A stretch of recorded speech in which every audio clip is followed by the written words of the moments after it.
Hey guys, welcome back to my channel, or welcome if you're new. For those of you who don't know me, my name is Sam. I'm a professional hairstylist, and today's video I am going to be sharing with you some advice for any of you who are newer hairstylists, or maybe you're currently in cosmetology school or thinking about becoming a hairstylist. I am coming up on my 2-year anniversary very soon of being a licensed cosmetologist, and I thought that I would just share some of the mistakes that I made and just mistakes in general that I feel like newer stylists can make in the very beginning, and hopefully you can learn from this and avoid some of these things. So the first mistake that I made, this was a huge one, and like even to this day sometimes I have to kind of stop myself. Like it's always like an internal struggle that I have in my mind, but that is, don't rush yourself. I always would compare myself to other stylists around me, stylists that have way more experience than me, and I would see that they'd be able to do a full head of foils in like 45 minutes, and meanwhile it would take me like an hour and a half or 2 hours to do. And I don't know, I just hate feeling like I'm going really slow, so I would always try to be quick, but all that's gonna end up doing is making your work suck. Take your time. If it takes you 2 or 3 times longer than the other stylists around you, who freaking cares? Even if they are people who have the same level of experience as you, it doesn't matter. Like, work at your own pace. Yes, try to work on improving your speed and getting faster and better, but don't rush yourself just for the sake of finishing something quicker if then your actual work is going to suffer because of it. Because honestly, at the end of the appointment, the most important thing is the final result and what your client's hair looks like. That's what they care about the most. If it took you a little bit longer to do it, they're not gonna care as long as their hair looks nice and they love their hair. And vice versa, if you were really quick, they're not gonna be impressed by that, especially if their hair looks like shit. So yeah, don't rush yourself. The next one kind of goes along with the first one. It's sort of similar, but that's comparing yourself to other stylists. And again, this is something that like even to this day, I'll catch myself doing. And I feel like it's just human nature. Like we always are constantly comparing ourselves to other people in general. But I will find myself like on Instagram looking at other stylists' work and comparing myself and feeling like I'm not as good as them, or I'm not as booked with clients as them, I'm not as successful as them, I'm not this, that, whatever, I don't have as many followers as them. And like if you're gonna be comparing yourself to people online, that's just stupid anyway, because you don't really know the full picture. Like obviously everybody's always gonna post their best work online. Your work could be just as good as theirs, but maybe they're just a little bit better at taking pictures, you know what I'm saying? But even just comparing yourself to the other stylists that you work with, or stylists in other salons in your area, or anything like that, maybe the people that you graduated beauty school with. Of course, it's nice to look at other people as inspiration and use that as like motivation for you to get better and improve. Self-improvement's always a good thing, but don't get caught up in comparing yourself and end up feeling down about it or doubting yourself. And especially when you are brand new, fresh out of beauty school, comparing yourself to other stylists who have a lot more experience than you is just so stupid. I would do this especially because I ended up going to beauty school a little bit later in life. By the time I graduated, I was almost 26, and I'll compare myself to other stylists that are the same age as me who went to beauty school right out of high school. So they have like 10 years of experience, whereas I'm literally fresh out of school. And I'm like, wow, they're so much further ahead in their career. They're so much more successful at this point than I am. And it sucks because we're the same age and, you know, but we're on totally different journeys and different paths. So like comparing myself to them is literally going to get me nowhere. The next mistake that I would make a lot, and I've done videos about this, it is overpromising and underperforming, and just like rushing through your consultations and not doing thorough enough consultations. I really struggled in the beginning, like the first few months working in a salon, because when I graduated beauty school, I went straight to being like a full-time stylist. I feel like especially with color consultations, like you have to be really thorough. I would just kind of like rush through the consultation, like, okay, what do you want to do today? Okay, perfect. Yeah, we can totally do that. And then that was it. Like, wasn't in depth at all. And, you know, rather than like taking a step back and realistically thinking about the entire process, what it was going to entail, what would realistically be achievable, I would just kind of like shoot for the stars, I guess, and like not really fully think it through. And I just wanted to tell them, yes, what they wanted was doable. And a lot of the times it's not. Or if you're not doing a thorough enough consultation, you're not really understanding what it is that they actually want. And so then by the end, they're disappointed and they hate their hair. And maybe you didn't mess up their hair, like their hair actually looks good, but because you completely failed during the consultation, they're unhappy and now it's your fault. So don't rush through the consultation, go with your gut. And if you're not sure about something, don't be afraid to like ask your coworkers, ask your boss, like other stylists who have a little more experience than you. And don't be afraid to tell somebody no.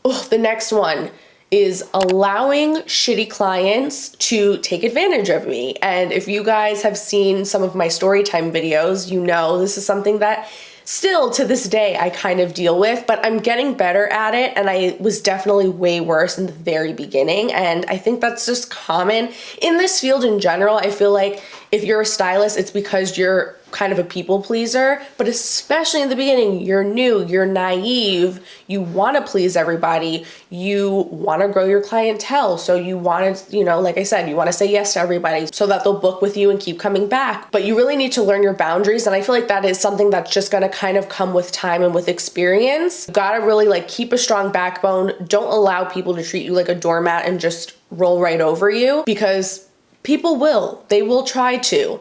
They think that, oh, because you're performing a service for them, whatever they say goes, and that's not the case. If you have a client that is always late, that never wants to pay full price, that is just always really difficult, whatever the case is, like don't let them treat you like crap and take advantage of you. If you need to, reach out to your boss, have them talk to the client and handle the situation for you, but don't feel like you should allow people to treat you like crap just because you're newer. The next mistake is taking things personally. And this is whether it's constructive criticism from other stylists, or if you have a client that's unhappy with something that you do. This is like one of the worst fields to be in if you are the type of person that takes everything personally. Like you have to just be open, and you have to understand that like you're creating art essentially, right? And so like not everyone is always gonna like the same type of art. People are gonna be critical of you. They're not gonna like the work that you do sometimes. Maybe you are messing something up and there's like a better way you can do it. You're never going to become a really good, successful stylist if you stay closed in this box and you think that you know better than everyone else. You have to be open to criticism, and you have to be willing to learn. If somebody has some advice they want to share with you, take it. Even if you disagree with it, but just be open to listening and learning anyway. And it's tough because it's work that we're doing with our hands. Like we are physically creating this art on somebody's head. And so to be told that what we're doing isn't good, or, somebody doesn't like it, it does sting a little bit, especially when you're putting so much work and so much time into it. But at the end of the day, it's work, it's business, and you gotta just take the emotion out of it. The next mistake is being overconfident and taking on more than you can handle. And this is definitely something I did in the first few months. And what I mean by this, for me anyway, was like double booking myself, or I would try to squeeze somebody in because again, I'd be desperate to build my clientele and take in everyone that I could. And so I'd squeeze them in and think, oh yeah, I'm gonna have enough time to do that. Sure, it'll be no problem. And then I don't. And then it ends up being complete chaos, and it's just like too much for me. And then I get very overwhelmed. Again, if you see the other stylists in your salon balancing a whole bunch of clients at once, that's great. Don't feel like you, straight out of beauty school,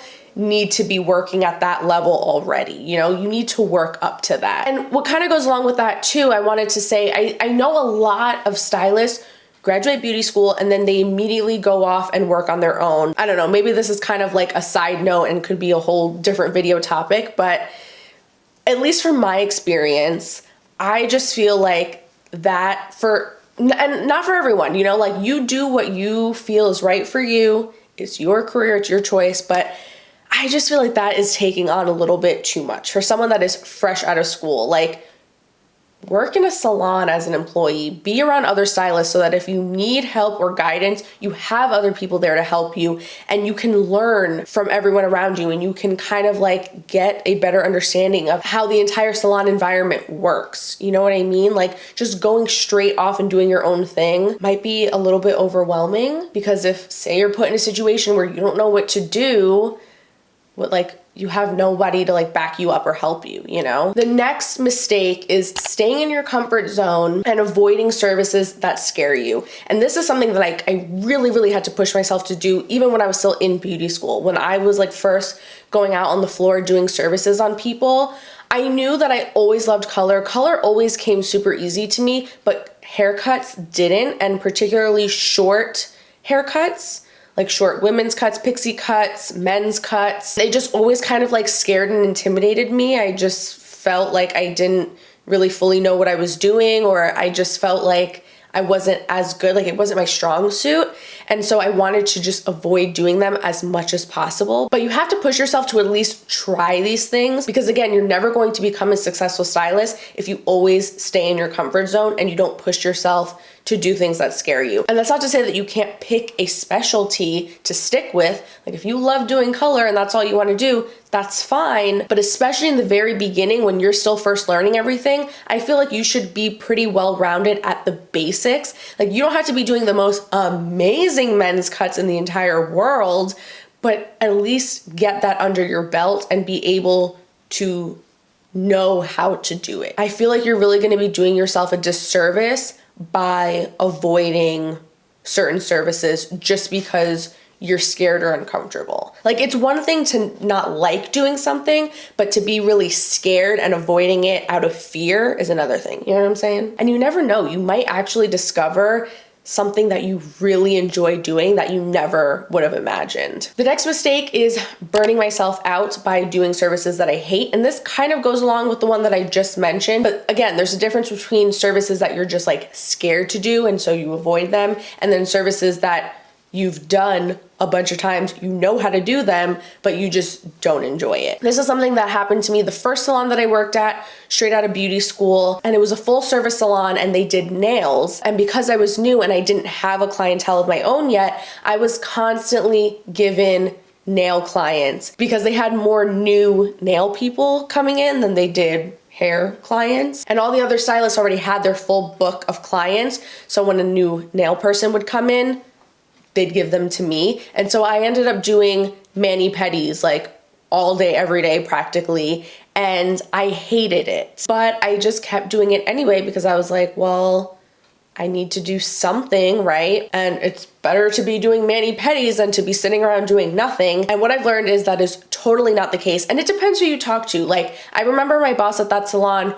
was all about like, any work is better than no work. And you should take every client you possibly can. And you should always say yes to everybody. And you should always do whatever you need to do to get a client, come in early, stay late, this, that, whatever. I don't know, like maybe, yeah, in business 101, that's what they teach you. But let me tell you from experience, that is the quickest way to burn yourself out and to make you absolutely hate and resent your career. And I see a lot of stylists end up quitting and not doing this anymore because they get stuck doing services that they hate. And in my example, all that time that I was spending doing stupid mani-pedis that I didn't want to be doing in the first place, I could have been watching an online class, practicing on a mannequin, bringing in a model, working at getting better and improving my hair skills, or being on Instagram, promoting myself, marketing myself, getting myself out there and finding clients. Instead, I was really just wasting my time doing services that I not only didn't enjoy, but that were not getting me anywhere. I want to specialize in hair color. So doing mani-pedis is not going to further me in my career as a color specialist. And then the last mistake that a lot of people end up doing is give away free or discounted services. My parents, my brother, and my boyfriend are the only people that get free services from me. And any of my friends who want discounted services, I will reach out to them if I'm ever looking for a model and I want to practice something, or if I just need like some more content for Instagram or something like that, then I will do services on them discounted, but they're services that I'm choosing. I don't know, maybe that sounds messed up, but you have to understand that this is your career now. When you're still in beauty school, you're still practicing, you're still learning, that's one thing. But once you're working in a salon and you are a full-time stylist, this is how you make a living. This is your career. Like, this is not something to mess around with. Just because you enjoy what you do doesn't mean that you should be doing it for free or for a discounted rate for people. And the thing is, once you start doing that, it becomes expected, and then they're gonna constantly reach out to you. They're gonna ask you to come over and do their hair for free in their kitchen after you just worked a 10-hour shift. They're gonna want you to do their hair on your days off. No. If you want your hair done, you can book an appointment, you can come in during my regular working hours, and you can pay full price for whatever services you want. And honestly, that is how you will discover who your true friends are. The ones who are willing to support you and understand that this is your career and want to come and pay full price, those are your true friends, okay? Because they respect what you do for a living and they understand that this is work and it's not just like a fun hobby. But yeah, those are all of the mistakes that I made as a newer stylist and some of the most common mistakes that I see other new stylists make. So I hope that you guys found this video helpful. Thank you so much for watching. If you liked it and you would like to see more videos from me, please give this video a thumbs up. It helps my channel a lot. Also, make sure you subscribe and hit the bell notification before you go. You can also feel free to go over and follow me on Instagram. I also post a bunch of helpful advice and tips on there as well. But that's gonna be it for me. Thank you so much for watching, and hopefully I will see you in my next video. Bye.